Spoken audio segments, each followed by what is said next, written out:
భారత్ బంగ్లా సరిహద్దుల్లో high alert కొనసాగుతోంది. బంగ్లాదేశ్ పరిణామాల నేపథ్యంలో ముందు జాగ్రత్త చర్యలు తీసుకుంటున్నారు ఇండియా.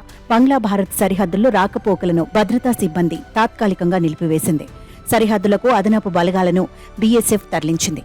ఆర్మీ యూనిట్లను కూడా ప్రభుత్వం అప్రమత్తం చేసింది. బంగ్లాదేశ్ విద్యార్థి సంఘం నేతలతో నేడు ఆ దేశ ఆర్మీ చీఫ్ భేటీ అయ్యారు. మధ్యాహ్నం విద్యార్థి సంఘాల సమన్వయకర్తలతో సమావేశం జరిగింది. దేశంలో నెలకొన్న అశాంతి, అల్లర్ల నేపథ్యంలో కీలక భేటీ జరిగింది. బంగ్లా ప్రధాని షేక్ హసీనా దేశం విడిచి వెళ్లిన తర్వాత కూడా అల్లర్లు కొనసాగాయి.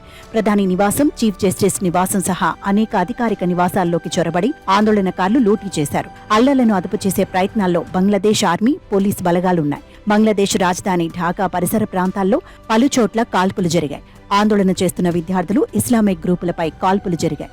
నిన్న ఒక్కరోజే హింసాత్మక ఘటనల్లో 135 మంది మృతి చెందారు. పలు ప్రాంతాల్లో కర్ఫ్యూ ఆంక్షలు అమలవుతున్నాయి. బంగ్లాదేశ్లో నెలకొన్న పరిణామాల ప్రభావం భారత్ బంగ్లాదేశ్ వాణిజ్యంపై పడుతోంది.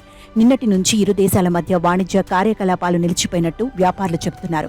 బంగ్లాదేశ్ ప్రభుత్వం 3 రోజుల ట్రేడ్ హాలిడేను ప్రకటిస్తూ నోటిఫికేషన్ జారీ చేసింది. అయితే అత్యవసర సర్వీసులను మాత్రం దీని నుంచి మినహాయించింది.